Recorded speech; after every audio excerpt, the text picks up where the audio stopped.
You're listening to the Gutsy podcast, where we talk about all things real, raw, and ridiculous about running a business authentically. I'm Laura Wallace, also known as the Laura Aura, lover of all things inspirational, owner of Works Graphic Design, and your host on this journey through entrepreneurship. I'm here to help you get out of your head and back into action as a passionate business rock star. Tune in every Tuesday and Thursday as we fuel your Gutsy. So if you have been following along the Gutsy podcast or me on Instagram at that Laura Aura the last couple of weeks, you may have noticed something kind of gutsy called Liberation Week. So I've had the most incredible pleasure to experience a really gutsy exercise with the ladies from the Works team and women that I am so proud to call friends and family. So this week on the Gutsy podcast, we're doing our Liberation Week recap. We're going to tell you all about this crazy shit that we got ourselves into, what we experienced, how we felt, how other people reacted, exercises that we did every day. And I am so insanely thankful and excited to share with you guys that I have three very special guests on the show today, and that is the Works girls. So we have Kelly, Kristen, and Amber. Welcome to the Gutsy podcast, ladies. Thank you. So, Liberation Week. I want to give you a little bit of a recap because you may be thinking, where in the hell did this come from? Like, Laura, did you just wake up one day and decide to wear "You're worthless" on a t-shirt? Well, no. Yes, I do wake up with some crazy ideas like that, but this particular exercise came from a really cool opportunity that I had to work with an executive coach named Kate Blake. Kate is based out of California. And one day I was laying on the couch feeling real shitty about myself. I think I was eating a bag of chips and drinking some wine and thumbing through Facebook like many of us do. And this ad popped up, this sponsored post with a video with Kate's face on it. At this time, I had no idea who Kate was. But there was something about the video that called me to it. So I watched the video. I went through the motions. I went through her free consultation call. I talked to her on the phone, I met her, and all of a sudden I was like enrolled in her program. Like it happened overnight. And working with Kate has been one of the most transformative things that I've ever done in my life. Like I've worked with lots of coaches and programs and gone to lots of conferences, and I'm a sponge for information. But there was something about working with her that was completely different. It's not really something about her. She just had a connection with me, and I was able to connect with her, and she was able to draw out from me something that no one else really has been able to, and she pounded my ass in the best of possible ways on a regular basis. So she helped me to identify something called a core negative belief. So there's this concept of we live with all of these things that have been told to us. We've learned them. We inherited them from parents or cousins or sisters or neighbors. Certain scenarios that happen that we absorbed a belief from those things. And so one day I was talking to Kate, and this was one of my last exercises, and she says, you know what, to really liberate yourself, to free yourself from some of these negative core beliefs, I want you to wear them on a t-shirt. And I was like, I'm sorry, what? Excuse me? She said, yeah, to really be able to acknowledge and understand and release some of these things that go on in your head in the background on a regular basis, I want you to put them front and center. And I was like, well, what in the hell? How do I have a conversation with people when they're looking at me? She said, you know what? You're going to feel like you are wearing a flashing red siren on your chest, and to the majority of the public, you're just wearing a regular t-shirt. So a couple weeks went by, I accepted the challenge, and I went to the girls at Works, and I said, hey, this is what Kate's having me do. And the response from them was the most beautiful thing I've ever experienced. That they were all just like, let's do this together. We want to support you. We want to do this ourselves. So Liberation Week became a full team exercise at Works. And I got to tell you, some really amazing things have happened. So tell me a little bit, guys, about when I first said this to you. Like, what were some of your initial thoughts and feelings? For me, I think I might have been the first person you brought it to the surface with. You told me about Kate Blake and this whole t-shirt thing, and I was sitting there in your office, and you initially it was just something you were going to do. And I remember thinking like, my goodness, we should all do this with her. I think the support was just incredible, and then you went and you asked the other ladies and they were just as like amped for it. So it was really exciting for me to go through this journey with you and each of the other ladies as well. So after we had that initial conversation, okay, so then when I brought it to everyone, like, hey, everyone's on board, everyone wants to do this. So what were some emotional triggers that may have surfaced or some feelings that came about?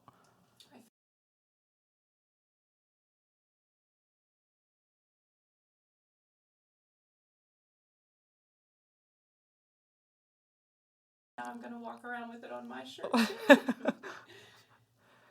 Yeah, it's it's a gutsy move in its own right. So you guys know listening that we embrace gutsy in all different aspects of our life. So this is really just another way for us to embrace the gutsy spirit and to spearhead and inspire other people to be able to do the same thing in any form or fashion.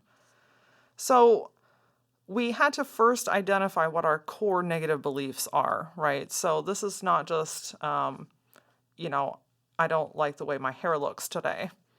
These are deep-rooted things. So tell me a little bit about how you guys were able to pull out, and we had an initial conversation with Kate. Kate was able to have a conversation with us, and we did a webinar on Zoom, and she started to extract these. So tell me a little bit about that. Tell our listeners a little bit about that process. For me, that process was very intense because what I thought my negative belief was, I was then challenged as to why it was my negative belief. So I think for me, when I'm thinking of the 5 words that I came up with, those core negative beliefs. And so I felt so proud that I had found them. And then in speaking with Kate, she's like, okay, that's a word, but why do you feel that way? When is the first time in your life that you felt that way? And then I had to kind of give the scenario or the situation. And then that one word that I chose actually turned into another word because I really wasn't getting to the depth of the core of what was negative that I was believing. So it was really, that call for me was emotional, intense, but it was also kind of liberating in itself, to go from just a single word to another word, but they kind of linked together. Yeah, I would have to agree. Although the entire week was absolutely liberating, I think the most liberating part for me was that initial phone call with Kate Blake. We went from, and we were already kind of close, but in the same sense, we didn't know each other's struggles. We didn't know our core beliefs. We didn't know that we were almost all feeling a lot of the very similar things. We've gone through a lot of similar situations in our pasts. So being able to sit there and hear each one of you express what yours were, and then being in an environment where I felt safe enough to express my own, to actually cry with incredible women, it was absolutely liberating, like super liberating for me. And probably the highlight of it was the beginning for me. So that's one of the things about Liberation Week is it was exposing things that we often feel like we have to hide. So as humans, as women, as men, as humans just in general, we perceive that a weakness or a doubt or a challenge or something that holds you back is perceived as, oh, well, they're not good enough. They don't have it all together. Oh, they're the successful business person, but they feel like that. Like, and that's that mental chatter that we talk about a lot. So by being able to bring things to the forefront, you realize that everyone is walking around with some sort of core negative belief, but most people just feel like they can't express it. Maybe they don't have the right support system around them.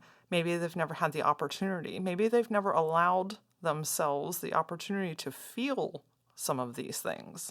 That's a huge one in its own. Like, you just feel like you have to always have your chest puffed up and your hair done right and everything's just hunky-dory all the time. Well, let's call bullshit on that bit because we know that's not accurate. So just being able to have the space, like Kelly was just saying, to just unload all this stuff. Like, we're feeling these things, but we're carrying them, and we often carry them alone. So this call with Kate was super amazing because I also got to witness three incredibly strong, powerful, creative women let their guard down. And what a beautiful thing. So if you guys are feeling like I can't tell someone how I'm feeling because they're going to think that I'm lesser or weaker, I'm going to challenge you to be open with someone that you trust, someone that is there for you and really understands you. Because I would bet that they would say to you, oh my gosh, I didn't realize you feel like that. I feel like that too sometimes. And you just create this beautiful sense of community through emotions and feelings, things that we feel like we have to just shut in a closet and let's not deal with that because no one else wants to hear that. So one of the other exercises to get to these core beliefs, and I'll share one of mine and just kind of how I connected, and I would love for some of you ladies to share these as well, is communicating with our 3-year-old self. Now, this could be a whole episode in its own, but the concept of this is within all of us, there is a 3-year-old version. And for us, since we're a team of ladies, there is a 3-year-old little girl that lives inside of us. For me personally, Kate had us pull out photos of ourselves at that age and really connect with her. And what we've learned is that when we are scared, when we are frightened, when we are angry, when we're lashing out, when we're just trying to we have all this pent-up emotion and we have no idea what to do with it. It's not the adult version of you doing those things. That's the 3-year-old version inside you freaking out because you're doing something or saying something or quieting her when she really has emotions to express. So we got in tune with our 3-year-old selves, and let's talk about shedding some freaking tears. So tell our audience about 3-year-old self. Oh, and looking at your 3-year-old self, you'd never tell a 3-year-old some of the things that you tell yourself. So if a 3-year-old comes to you and they have a dream and they have an idea, you're not going to be like, well, that's stupid. That's not going to happen. Here's all the reasons why that won't work. So for me, kind of looking at it that way, it kind of helped me boil down inside what that core belief really was. And it's not really to get rid of the belief. It's more to be aware of it so that when you react in certain situations, you understand why you might be feeling that way. And then you can move forward from there. Absolutely. I had an epiphany early on that a lot of my core beliefs, negative core beliefs, came from that 3-year-old girl. I think you're right. In a normal world, would my 3-year-old come to me and I say, shut up, your dream's not important.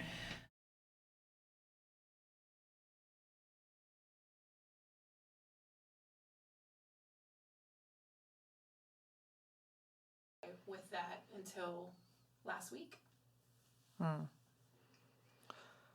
One of my core beliefs is that I'm disposable. And that comes from the root negative belief of people just lifting up out of my life, leaving me. Abandonment has been a huge portion of my life. The other thing, too, about Liberation Week is it's not about changing or getting rid of these things. We often okay, we have this core negative emotion. I want to get rid of it. Liberation Week and going through this exercise is not about, you know what, Kate told us, and at first I was like, really? Are you sure? But the more I thought about it, I realized that it's not about getting rid of it. It's always going to be part of us. So these things were instilled in us in a very early age.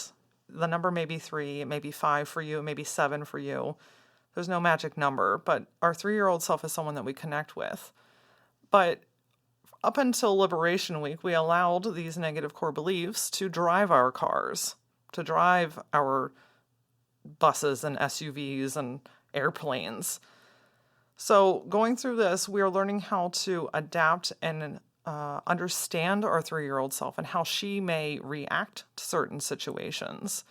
So these things are still going to come along, but guess what? They don't get to drive anymore. They can hang out in the back seat or maybe even in the trunk. And if you're feeling real fancy, you could just close them in the back of the trunk and let them flap in the wind like a flag. But the point is that we're not trying to shy ourselves away from this or then punish ourselves for feeling these things again. We are inviting them to come along as part of the process, but we get to be in control. So going back to my abandonment and I am disposable, I know that now when someone leaves my life or someone doesn't respond to a text message for 3 days to me or doesn't respond to my email or ignores me in a hallway or doesn't say hello or just uproots and leaves my life, when I start feeling that anxious, sad, worried, oh my gosh, what have I done wrong? I need to fix this relationship. That it's not adult Laura coming out. That's little Laura coming out. And really what she needs in that moment from me is comfort, to just stop, because the knee-jerk reaction is just to react and then feel like a shithole for the next couple of weeks and put this in the package that we store in the closet, right? I would bet everyone's closet doors are popping open right now. So by acknowledging this emotion and this feeling, I can stop in the moment. And right now, it's all about awareness. Liberation Week is about awareness. So now I can say, oh, there you are. There you are. I see you. I understand that we've been here before. So Kate taught us to have literal conversations with our little selves. Which was a little strange at first, I would say. What was strange about it? The first time that I talked to little Kristen, it was kind of like, hey, how are you? And then I just kind of opened my heart up to just having a real conversation with her. So Kate encouraged us to grab something close to us to make us feel safe, something for comfort. So I grabbed a pillow and I cried a little bit, but I just had a conversation with her. She didn't talk back, but I could still hear her, if that makes sense. So a little awkward in the beginning just to randomly talk to your little girl self, but it was very freeing. Yeah, I agree with that. In the process, because I've been utilizing the same exercise with people in my life. So when you first tell them, like, yeah, you got to talk to your little self, they just look at you weird. Like, you want me to do what? You want me to hold a pillow and pet it and call it little Kelly?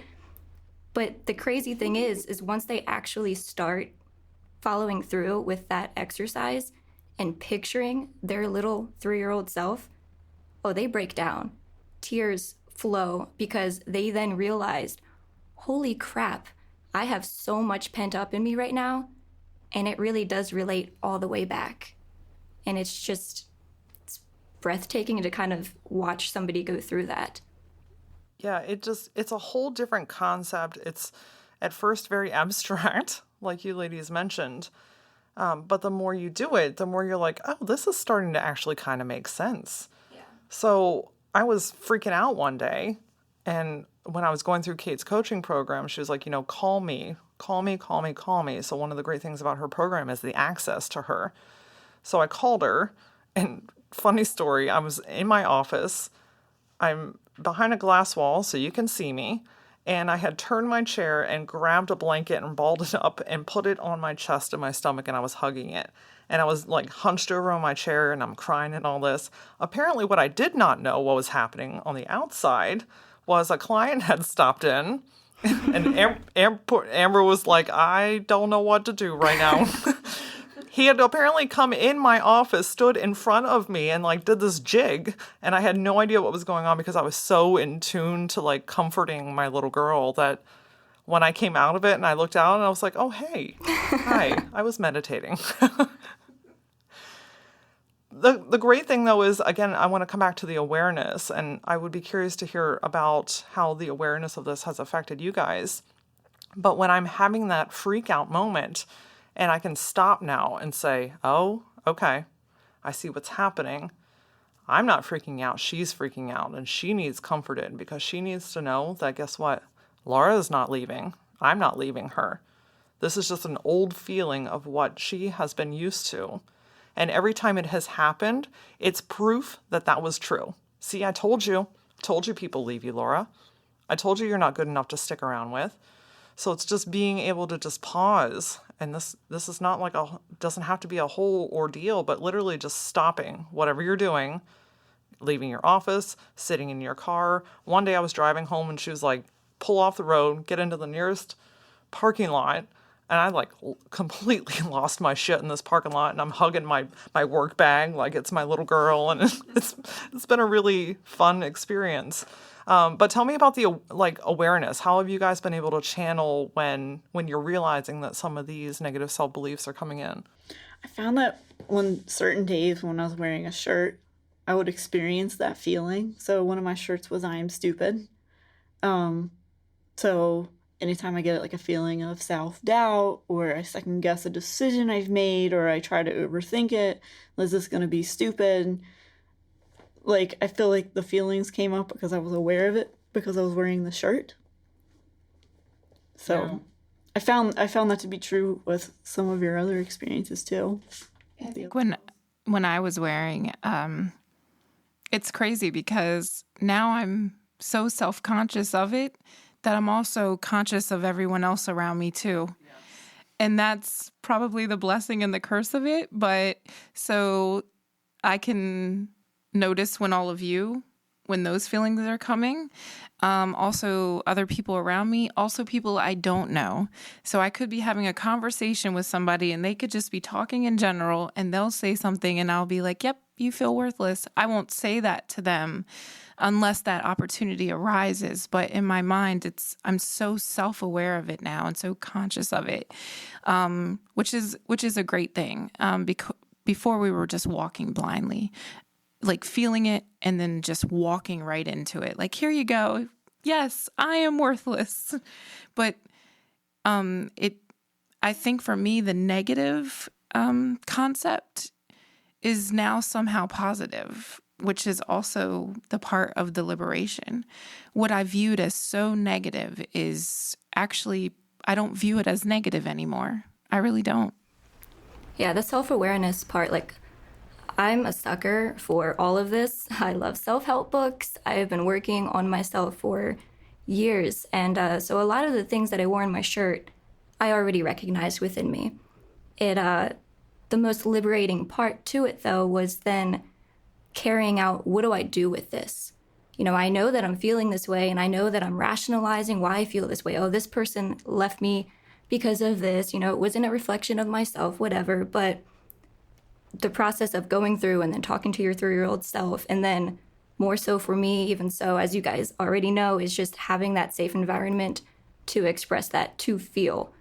And I think, if anything, I've been, like, the most self-aware thing I've become self-aware of is my almost disconnection from feeling when I'm around other people.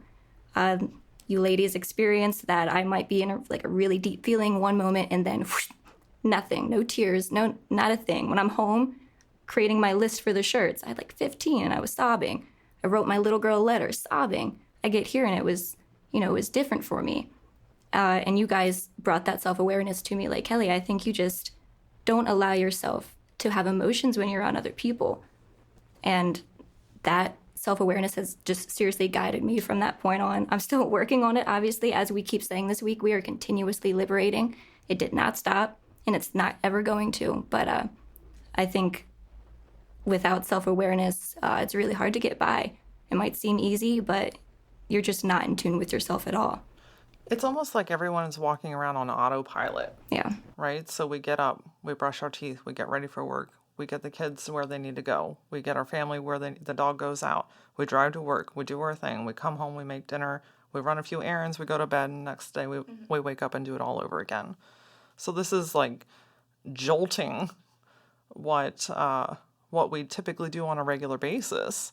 And I love how, Kelly, you mentioned being self-aware has changed you about being self-aware. Yes. Right? So that's a core negative belief that I'd be curious which one of those related to one of your core negative beliefs, because that tells me that at some point in your life someone told you that you were not allowed to feel. I probably did not have that on one of my shirts. And actually, the more I wore my shirts throughout the week, I'm like, maybe this one could have been it more. Maybe there was something that was deeper than what I initially thought my 5 were. So something like, I'm a crybaby. You cry too much, Kelly. I was told that growing up all the time. We just did not feel in my house, but I felt. I cried for everybody. I cried for a ladybug that I stepped on. I cried. And I just gradually picked up that other people aren't doing this. And if you want to cry, you have to do it alone, or else nobody's going to want to be around you. Nobody's going to want to listen to you. And they would make fun of me almost. So if I could go back and wear a shirt that said, I'm a crybaby, or I cry too much, or I'm too much, like you had one day, Laura, then that might have been the root for that, at least, to where I learned to solidify and just absorb my emotions and only let them out when nobody else is there. It's crazy too because we each chose 5. Two of us chose 4. So Kate advised Kristen and Amber that they had zingers. That she's like, I want you to wear that one twice. So talk to me about how that felt and the difference between wearing it one day versus the other day. Well, the first day, I like to rip the Band-Aid off when I'm doing things like this. Just jump right in. So the stupid shirt, that was my zinger. For some reason, I wasn't expecting it to be. So different days I wore the shirt. Some of them affected me more than others. And I was confronted with a situation where I had to go to the place where I was made to feel stupid that day. And I wasn't comfortable wearing the shirt, so I did end up covering it up. But then I wore it again on Friday and I felt completely fine with it. I didn't feel any feelings at all about it. Yeah, I think you bring up a good point because when being associated with the origin of that root feeling, let's just rip off all the Band-Aids, right? Like let's just get down into the depths of it. I think that you had a similar experience, Kristen. Yeah. Another liberating part about last week, among many, is that I noticed that when I wore the zingers, so my zingers were I am worthless and I am broken. On Friday, I actually changed my shirt. So I started off with I am broken and then put I am worthless on for the rest of the day because I knew both of those were my zingers. But each time I wore them in the world, I was faced smack on with that insecurity. Something very prominent that stood out to me is randomly on Wednesday, I went to Chipotle for dinner. It was sidetracked. I wasn't supposed to go to Chipotle. I ended up going there, and I was standing in the line, and there was a woman behind me, and I heard her say, I have always wanted to be that gutsy, to wear my hair that short. And I was like, wait a minute. So I turned around and my shirt that day was I am worthless. When I turned around, she could see my shirt and she immediately broke down in my arms. I grabbed her because I wanted her to feel safe. She was a stranger. I didn't know her. And she said, I have felt worthless all of my life because I was abused. Boom. There's my insecurity right in front of my face. And I said, thank you for sharing that with me. And the amazing part was her response to me was, thank you for sharing that, my shirt, with me. So I think that the more that we wore our shirts, the more confident we became in our self-awareness. And that's the part that was screaming, not the shirt. The part that was screaming was that we weren't afraid of it anymore. And people could see that. And I think that we all noticed, Monday, Tuesday, as Wednesday started to come, people were migrating our way, whether it's inbox, Facebook. I had direct messages. And that part for me was liberating as well. Yeah, the people aspect was insane. Something that I don't think that I was expecting. So we had these T-shirts made, and I definitely want to give a hot shout out to my sister.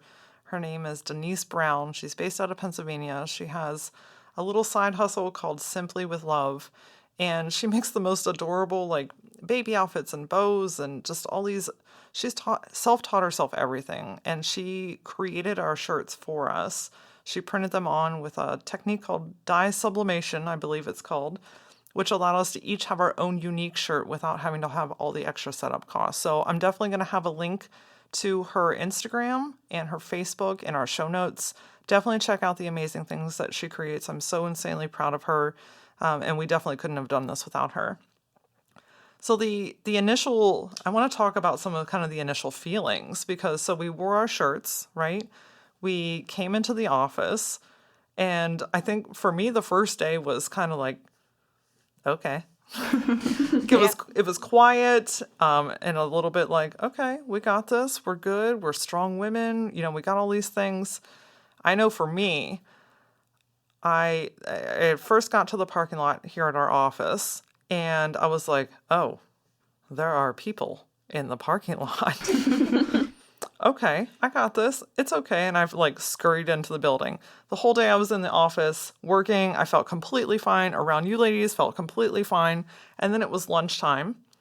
And I purposely did not pack lunch that week because I wanted to force myself to go out into the world. So I got in my car and I drove to the grocery store where I wanted to make a salad at the salad bar. And I remember walking in the doors going, oh, hell no. And I got frightened, and I felt myself like putting my arm up close to my face, like almost putting my arm across my shirt. And I got real like itchy, and I was trying to fix my hair, and I was like I had a blazer on, so I was like adjusting it. And then I was like, oh shit, this is what she's talking about. We're trying to hide ourselves right now. And in that moment, I was telling my 3-year-old little girl that it was not okay to feel like that. So having the self-awareness to say, okay, I wouldn't tell my 3-year-old son to shy away, to put himself away, to stop feeling like that. I would get down on my knees and I would say, honey, what's wrong? What can I do for you? What do you need from me? How can I help you? I love you so much. So I stood in Weiss and I was just like, what do you need?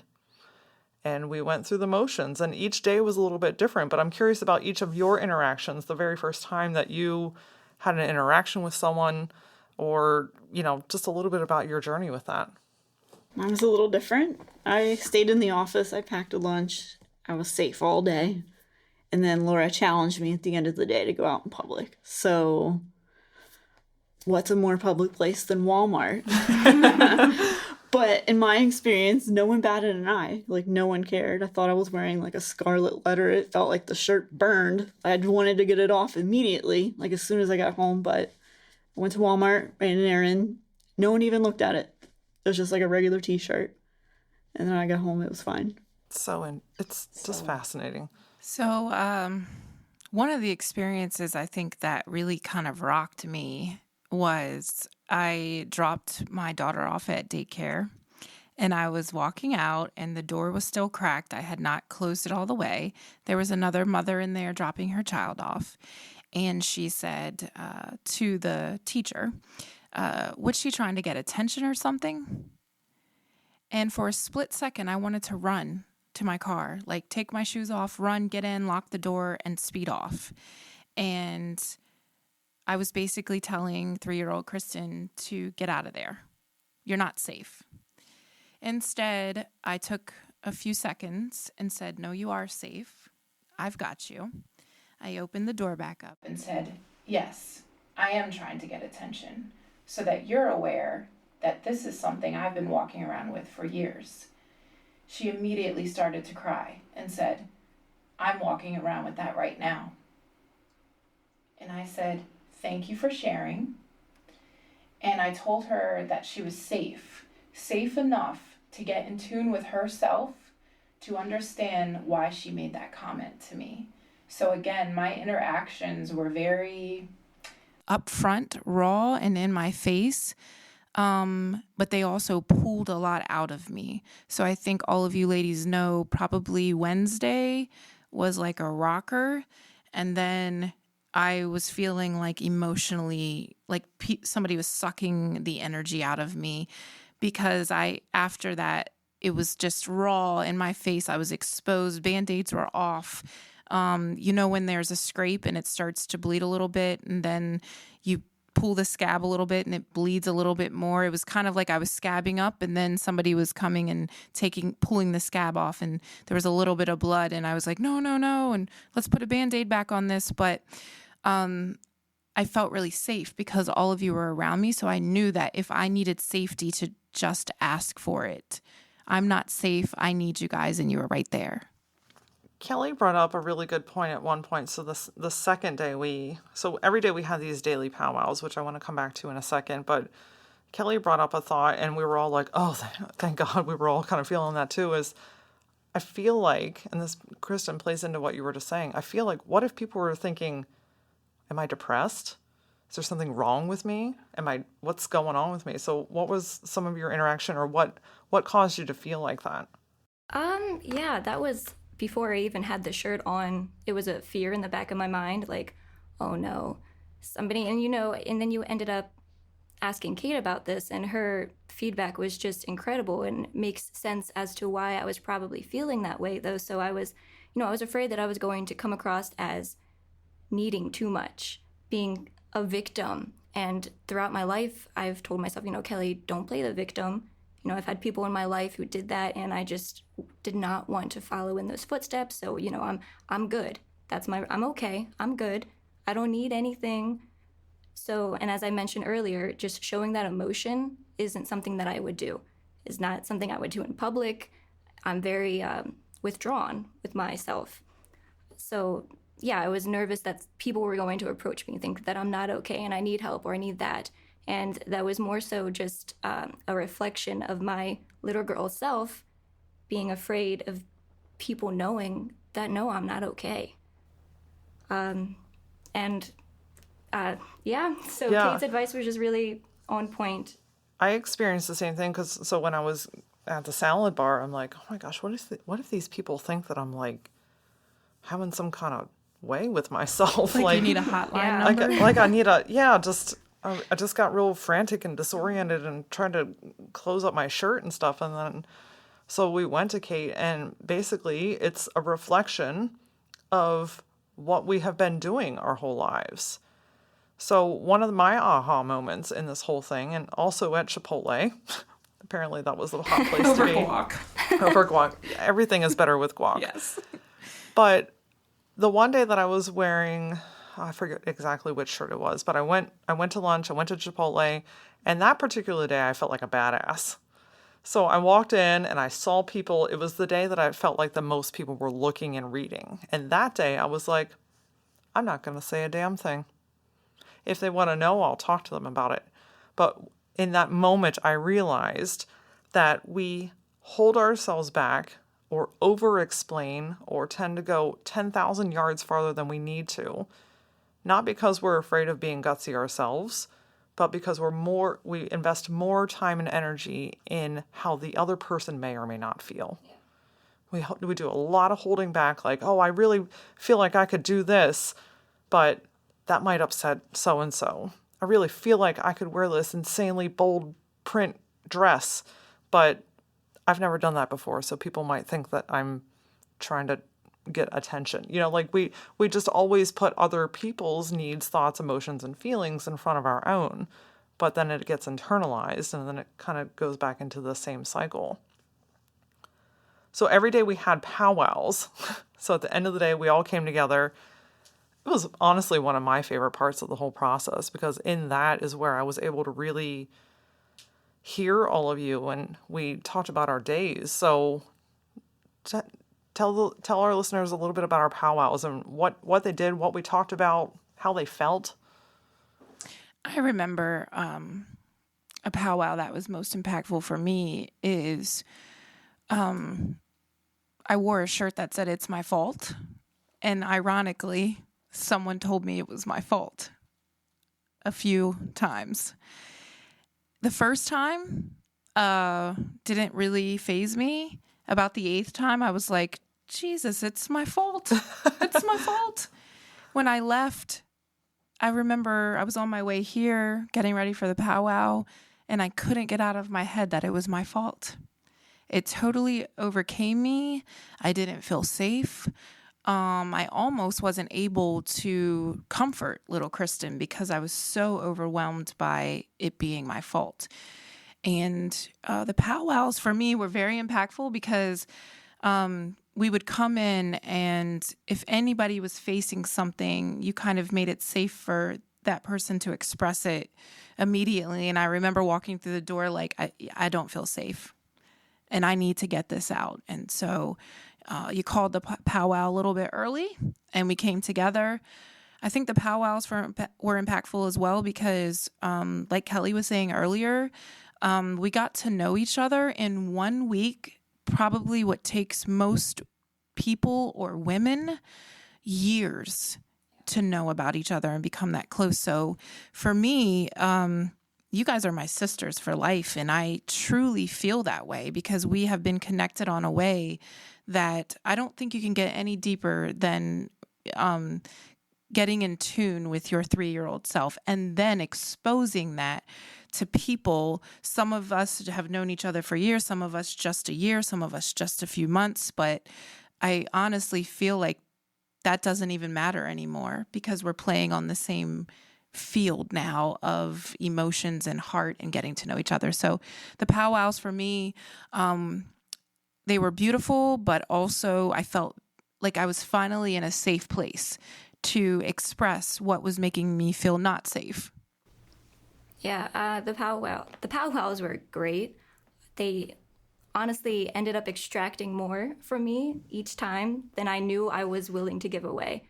It became so easy to do. And I like the fact of you bringing up that, Kristen, that one of the most impactful powwows was when you were confronted with one of your shirts that day.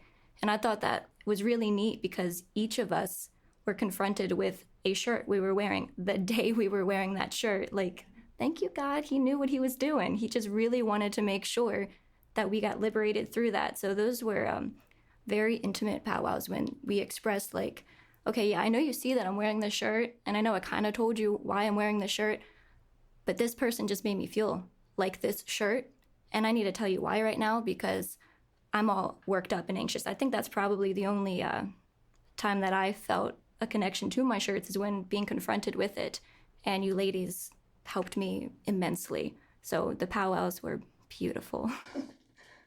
I think the vulnerability just that each of us showed, it makes you connect with other people. And I found even out in the world, like someone came up to me and shared their deepest like core belief and why, just out of nowhere unprompted. So by us being vulnerable with others, prompts them to share and you connect with them more. Also, in vulnerability, I always looked at it as negative. So it transformed how I look at vulnerability now. So I always looked at it like if I'm too vulnerable, then I'm really weak and they're already saying shit about me. But in this vulnerability, it's now changed how I look at vulnerability. Yeah, So. same here. I've always been a really in-depth person. As you know, I said like I was too emotional. So I used to like kind of slowly hold that back because it does make other people uncomfortable sometimes. So then you learn that vulnerability is this just, like I don't want that in my room. Can you go out with that? We're happy right now. And it's great like to be happy, but also hitting on those more vulnerable spots is what like really ties people together. And it's important. And I love the fact that we were able to do that together. Yeah, and I encourage everyone to really just embrace the concept of vulnerability. Again, I feel like that word has gotten a really bad rap. It's got a stigma around it, but we kind of punched that stigma in the face when we did this and set the tone that there is actually a lot of power in vulnerability. There's a lot of connection and friendship and bonding and liberation and beauty and power in vulnerability because we're all people and we're all walking around with some sort of something. And when we can share it, that's what this whole podcast is about, right? Like all of you are thinking, feeling, going through some sort of motion through business or life.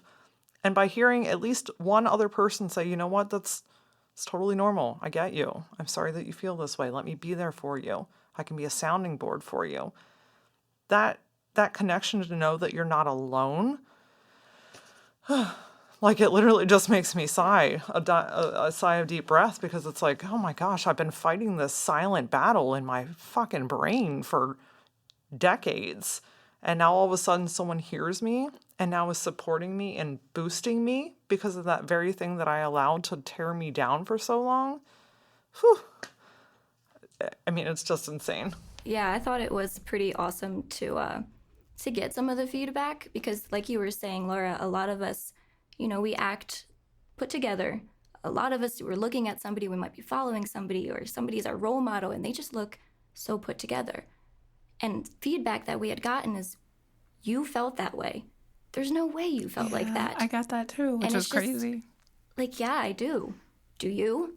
And then just that openness, realizing just how not alone you really are, and that some of the closest people to you that might look put together are breaking inside as well. And the vulnerability, it's amazing. Yeah. Some of the questions that we asked one another, and we started with a little bit of like a go through each one of these, and I think by day 2 we had created our own path, because that's kind of how we tend to do things around these parts. But things that we talked about, like, what did you learn today? What surprised you? What was most challenging? What was the best part? So I want to come back to how each shirt, I had a thought of how I would feel wearing a certain shirt.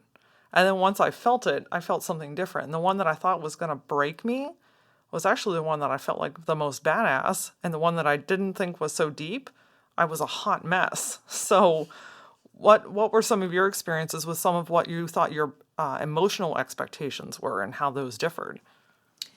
I thought that broken was going, even though I knew it was my zinger, I actually thought when I wear it, I'm going to be proud. And when I put it on and looked in the mirror, it was funny because some days I couldn't even see the I am. I just saw the negative core belief that I am broken. But for me, other days I wore a shirt and felt liberated. I mean, it was kind of like I wore it with pride. Now, the universe smacked me in the face with it. However, when I came out of that and felt safe again, I wore it with pride. I felt that when I wore the shirt that said it's my fault, I didn't think I would feel anything. But then I ended up feeling pissed off. And I don't know, later on that night I just had to go like to the gym and just fucking rage to get over it. But like, I wasn't expecting to feel that way when I wore that shirt. And I wasn't expecting to feel like as sad when I wore the stupid shirt. But I guess I feel like that's probably the root of like the rest of the beliefs. So, but the second time I wore it, I didn't give a damn. Yeah, Amber, I think that you bring up a really good point. Is, the root is what ultimately leads. And someone at some point had talked about these things and experiences being notches and belts, right? So we might feel some kind of way or think that we're going to feel about it differently this time, but every experience from that initial time that was instilled in you, you're not only just feeling that, but you're feeling that and every time since then. So that shit can add up, right? And I thought it was just beautiful to watch you allow yourself to feel through those things and to have this kind of mental, emotional expectation of, well, I'll be fine with this one, but then to allow it to surface and then acknowledge, okay, now I understand where the hell this is coming from. I'm not just being what society, quote unquote, might say, she's just being psycho, or she's on her period this week, or, oh, clearly she's got some shit going on. Like, all that shit is noise, guys. Like, fucking noise. So to allow yourself to even have the awareness now to be like, okay, this is why I feel the way that I feel. That's liberation in its own. Because I don't know about you guys, but sometimes I feel real crazy all up in my head. Like, my emotions are going 100 different directions. I got a lot of stuff going on. I'm overwhelmed. I feel like everyone's bailing on me. This person's pissed off. Like, and it can spiral. And that's the moment of pausing, taking a deep breath, saying, okay, what do I need right now? What does she need right now? The interaction with people, Kristen, I know that you had a ton, I think out of all of us, you had more interactions with people than all of us collectively. So one of the coolest things like Amber, you were saying, like we were just walking out one day and we happened to all be together. We were walking downtown to get some lunch, and a lady in the hallway just stopped and said, "Hey, I love your shirts," which led into a conversation. And then she just completely opened up and told us about one of her negative core beliefs. And just being in different areas, I was walking downtown one day and one guy was just like, "Hey, cool shirt." And I was like, it's kind of crazy, isn't it? So one of the things we learned, or one of the things I learned too, is to just acknowledge it. Like when I could see someone, so I was telling you that one day I was like, I don't need to say a word. My zinger, which I did not expect to be my zinger. So coming back to that, I thought that my being disposable was going to be the one that wrecked me. But the day that I wore the shirt that says, I am too much, I felt every emotion humanly possible. I ran into people that made me feel like that. I had experiences that made me feel like that. And that day I walked in and I was like, hey, good morning, I'm too much. Hey, it's so good to see you, I'm too much today. And that one I just felt like I had to like almost get out. So what were some of the experiences, again, with just feeling the different shirts and your expectations versus not? Well, for me, so my feelings were a little different with the shirts, as I've spoke to you ladies about a little bit. So I probably would have thought that being expendable or broken would have been one of the two. And it's funny because expendable would probably be the root. The other three in between would be feelings that trickled after that. And then broken would just be like the end. Like I'm just broken now because of everything before. When I was wearing the shirts, though, and you guys kind of helped me analyze maybe why I was feeling the way I was feeling. So the week before, talking to Kate Blake, sobbing is what I was doing. I went home literally on a run, and every 5 minutes I stopped, went on my phone, and added in another possibility for my shirt. I'm a disappointment. And I was really feeling it. And then we got here that week, I threw on my shirt, and I felt fine. I felt totally fine in my shirt. Next day, I felt fine.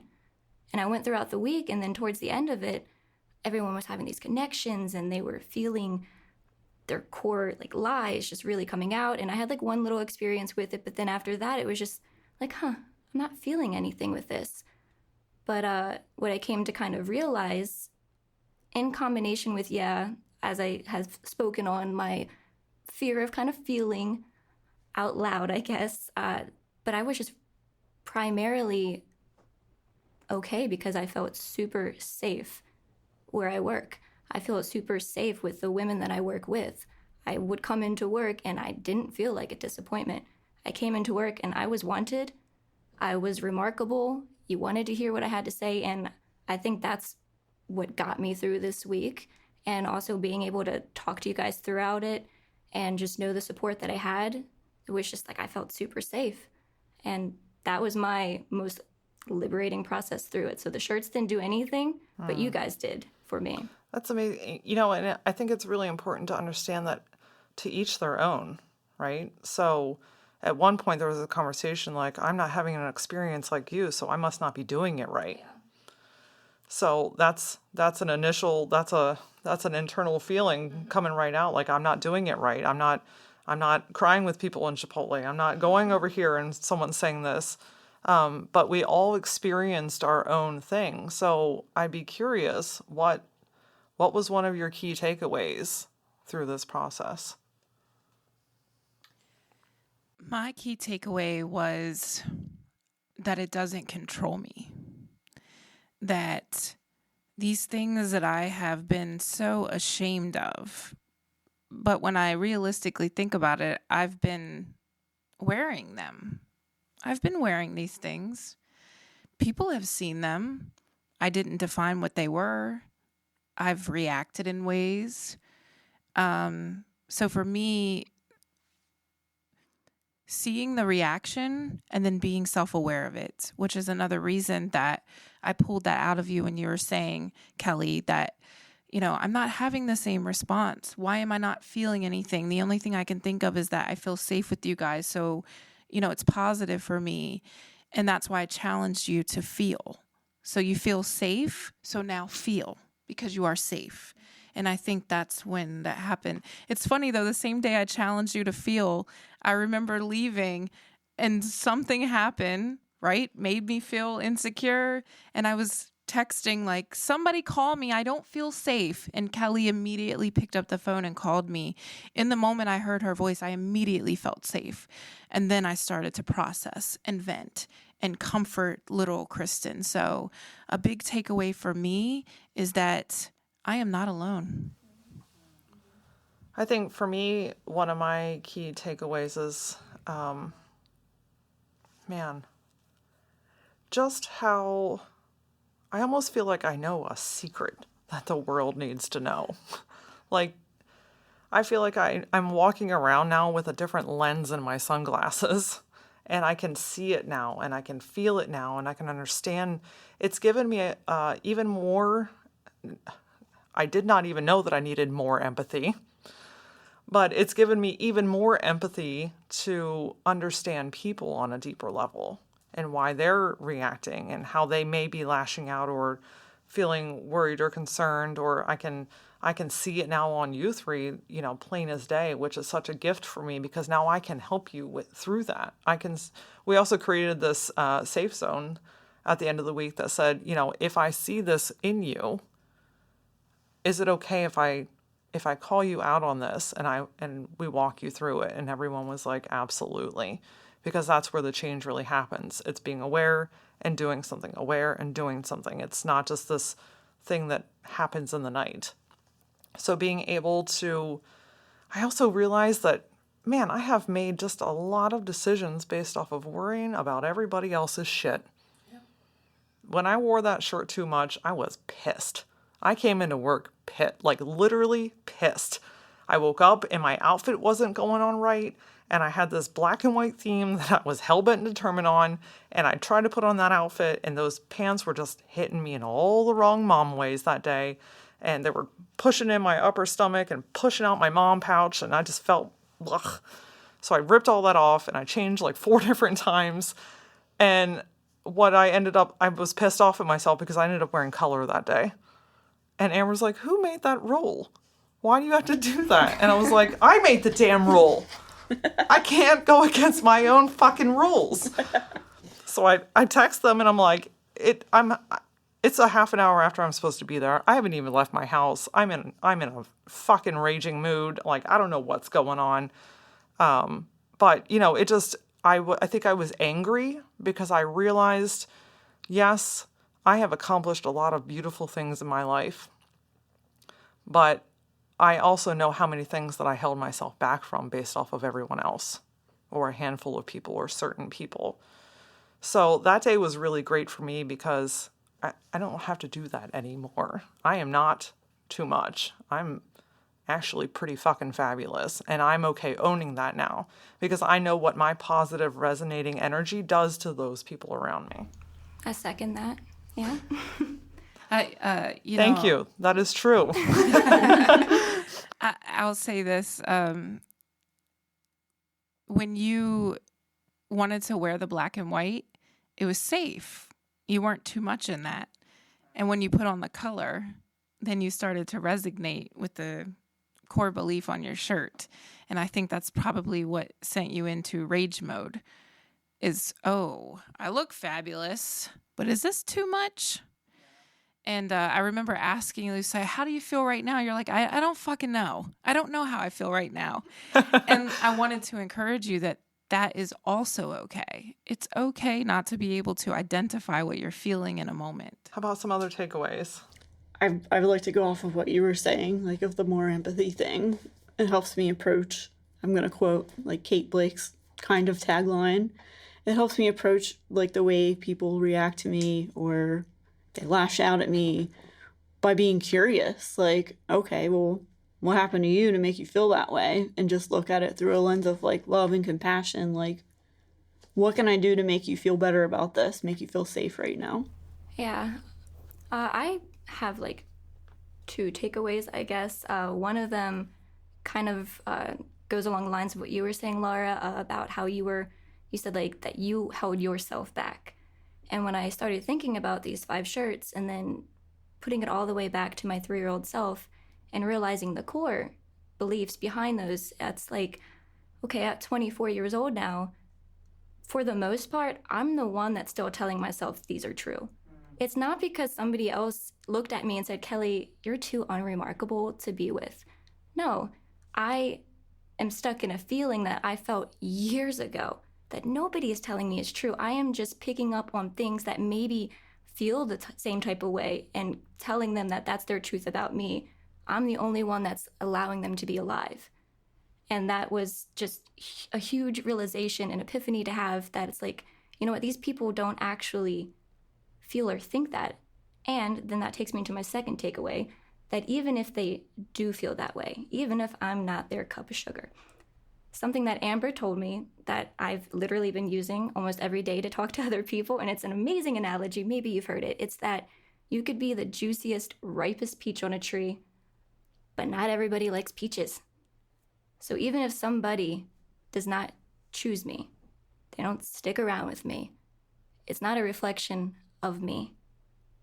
I'm just not their fruit, and it's okay.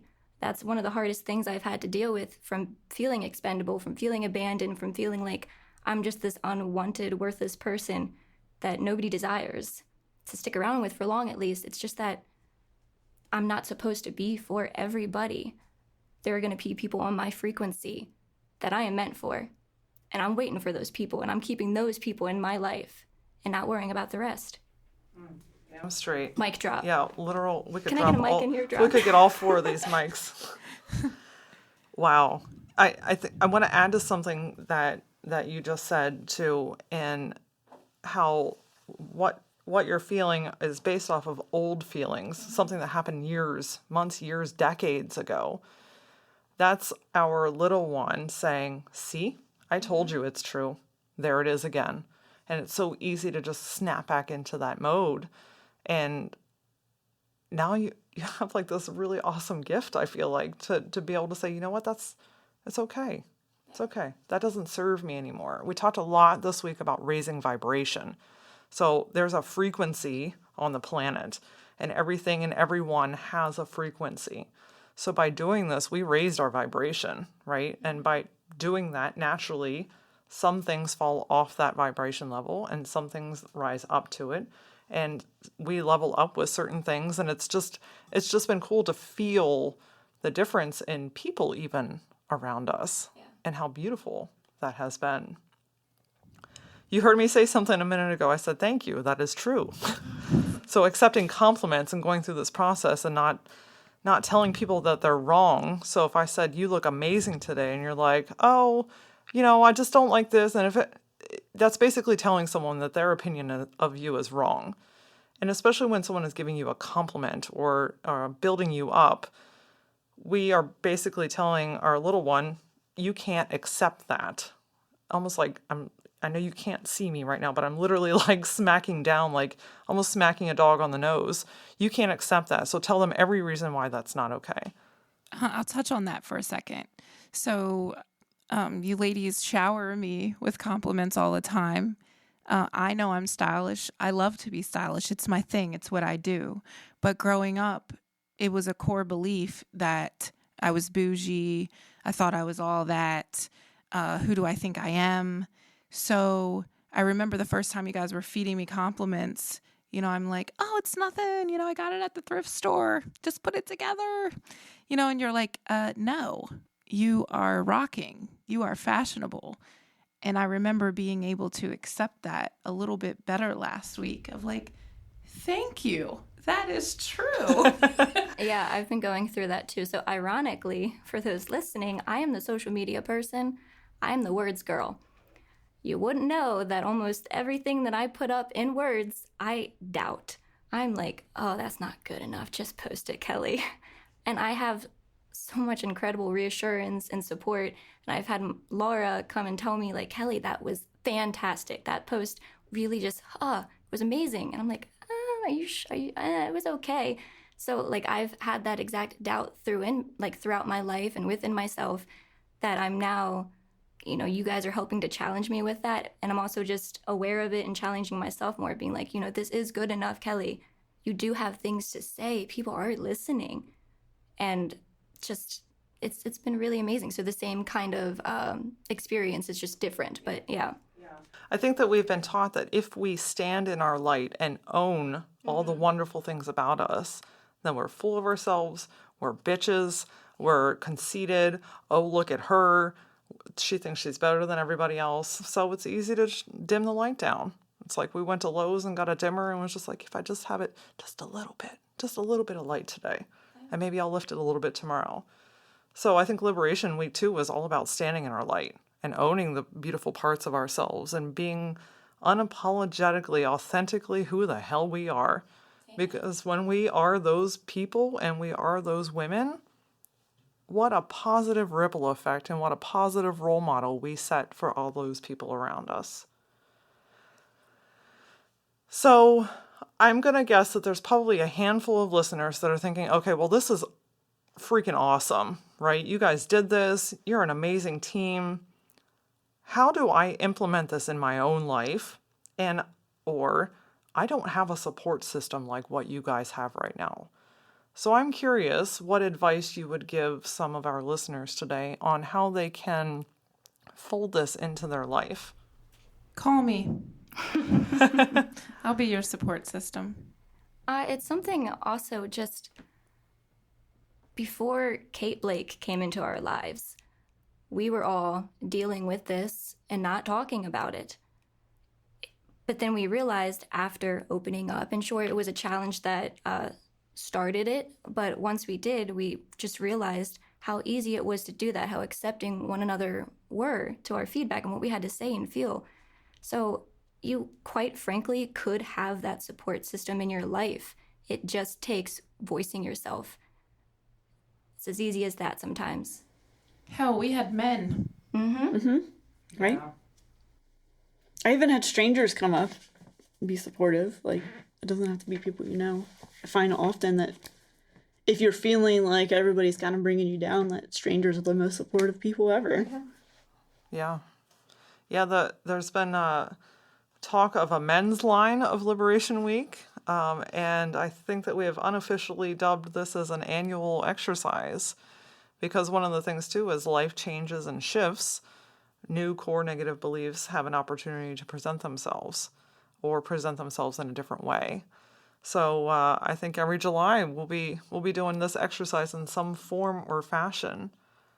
I'd also recommend, if you're thinking, I don't have the guts to do what you guys did. That's just too much for me. Another thing that we learned is what's too much for one person is different than what's too much for another person. So while I would say, you know what, you are enough and you are gutsy enough to do this exercise out loud and wear it on your shirt. But if you're feeling like you maybe need a baby step, communicating is the first step. But also allowing yourself to feel for yourself.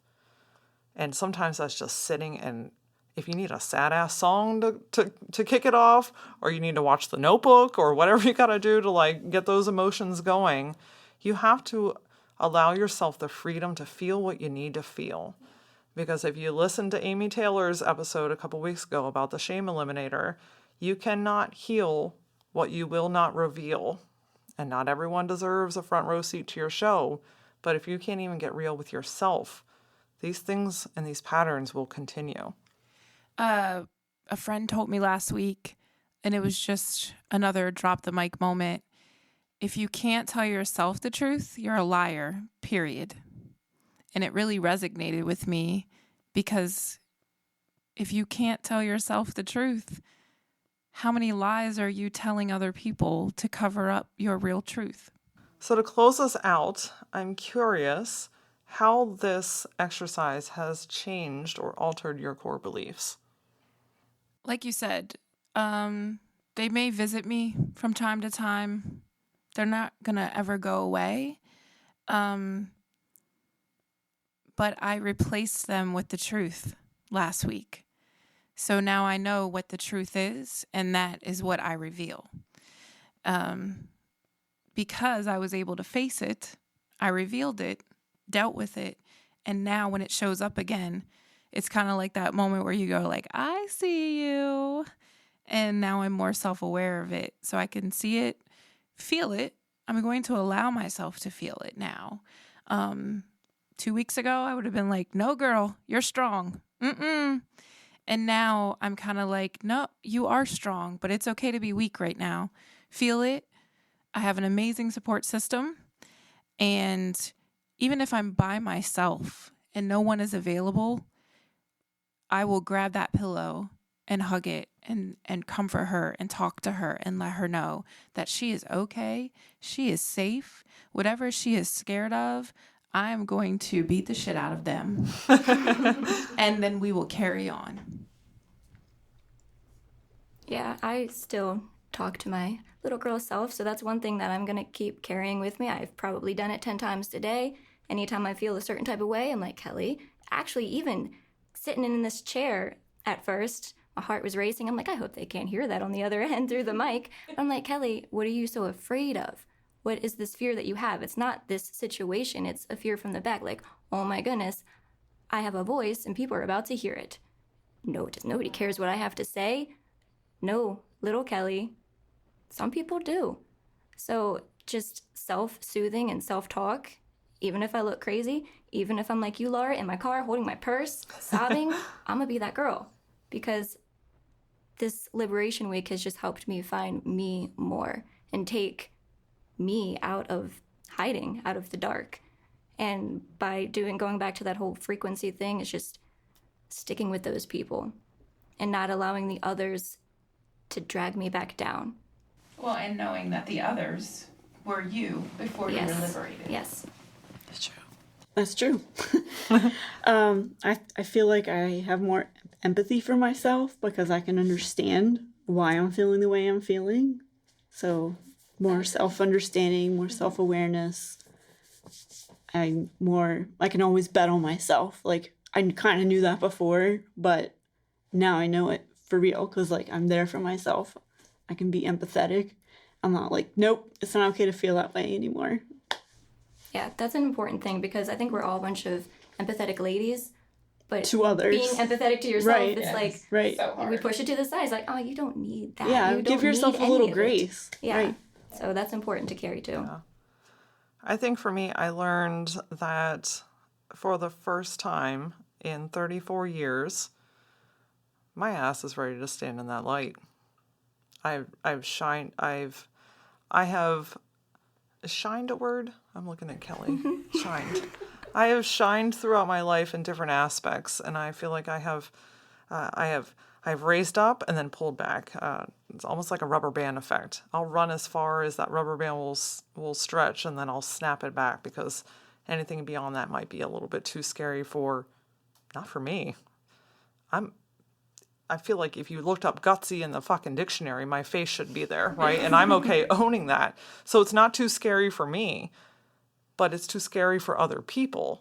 So a previous version of myself, see, it's all about catching yourself in the moment. I almost did it right there. A previous version of myself would have felt like anything beyond where that rubber band may have snapped and broke free would have been too frightening for other people or upset people or whatever the case, whatever they're feeling. You know what? That's theirs. That's not mine. And I've got some really amazing things to do and take all my amazing people along with me. And Liberation Week really taught me that I needed to get pissed off that day, that I was too much. Because when you get pissed off, you make a change, right? Mm-hmm. I feel like that's really what was happening and why the universe was throwing these things at us at different times, because we all dealt with those insecurities at different times, but that was the real reason, so that we could actually feel it and then grow through it. Guys, I just want to thank you for taking this journey with me. And I'm looking at these 3 beautiful women around me. I want to thank my team, my sisters, my friends. I want to thank you for going through this journey with me. Anytime. Because I started this journey on my own and not really knowing where it was going. And then just to have, I think for the first time, a full-bodied female support team around me that was like, hell yes, you are great. And we want to be great with you. Because our greatness combined is is unstoppable, completely unstoppable. If you liberating. It is liberating. If you're thinking about if maybe you didn't catch this online, and that's totally okay, I want you to head over to the Gutsy Podcast Facebook. We're going to have an album up there with all of our photos so you can kind of experience. Every day we took a picture together. Man, we were fierce. We put on a hell of a photo shoot with a timer Stay on the tuned. iPhone. But if you want to go back or you just want to kind of relive those things, I definitely encourage you to head over to Facebook and check out that album.